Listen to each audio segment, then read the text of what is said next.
Hello and welcome to Blockchain Gaming World Daily with me, John Jordan. So the news we're looking at today is from South Korean country called Wemade. So it's a pretty well-known game developer in South Korea.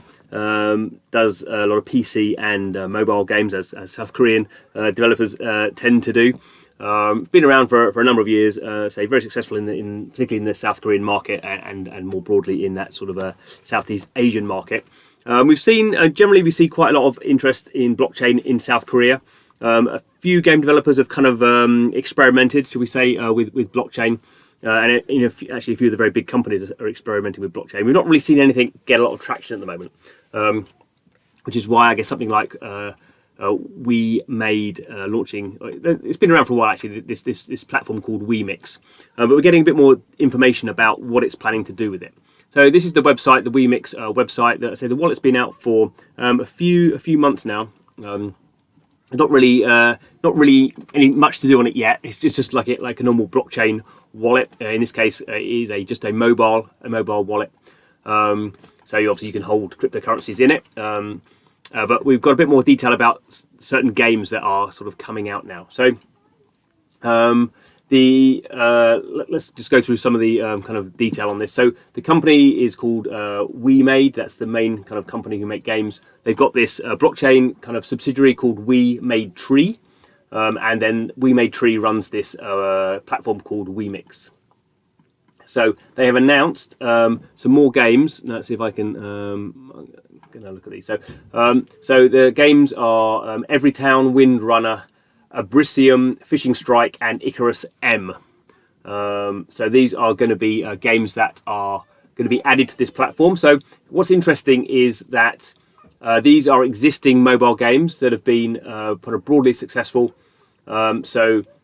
Each of the games, Everytown, Windrunner, Abyssrium, Fishing Strike, and those four have been downloaded more than 10 million times as mobile games, not blockchain games, but as mobile games. Icarus M is the mobile version of Icarus M is a sort of a general IP, and there's been a version of it called Icarus Eternal, which is being published by Line, which is a massive kind of a mobile messaging system, particularly in Japan. So basically, you have these fairly large scale games.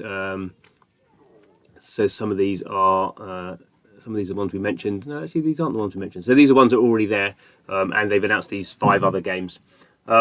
So what they're kind of doing is something that a few companies have done actually, is developing some games, from the ground up for blockchain, but also kind of what they call redeveloping games. So actually some of these you can see. So Legend of Mir is a very, very famous PC game in South Korea, been running for almost 20 years, I think, in various versions, and they're kind of reimagining it with blockchain. So they're not launching new games with blockchain. They're sort of bringing blockchain to some of these existing games, and they tend to use this term for Wemix. Again, Candy Pang. I think even I've heard of Candy Pang.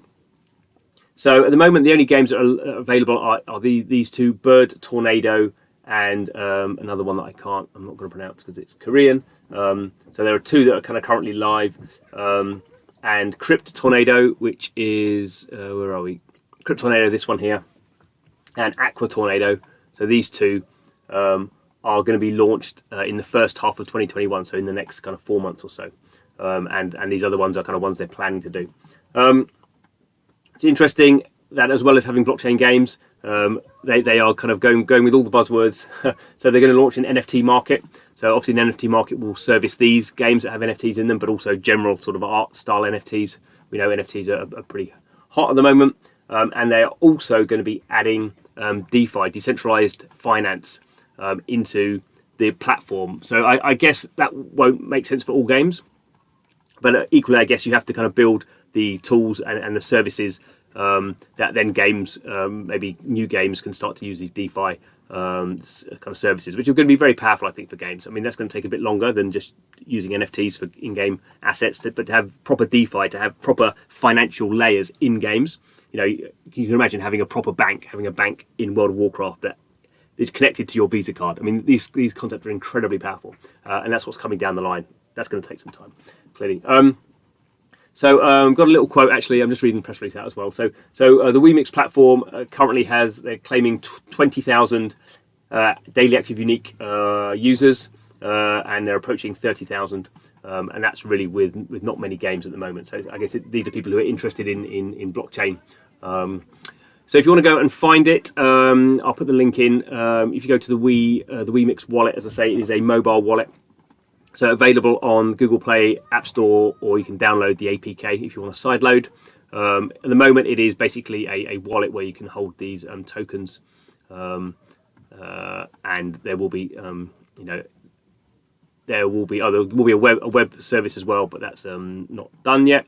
But obviously, the wallet will kind of connect into the games, and I imagine the wallet will sort of be like a hub, and then you launch games that are kind of then are connected to your account through the wallet. So. If you're interested in that sort of stuff, if you're interested in hardcore South Korean RPGs, maybe one to download now. Everyone else maybe wait until some of the games you're interested in are launching. But anyway, thanks for watching the video. This is Blockchain Gaming World Daily, taking a daily dive into the world of what's going on in blockchain, which is super busy at the moment.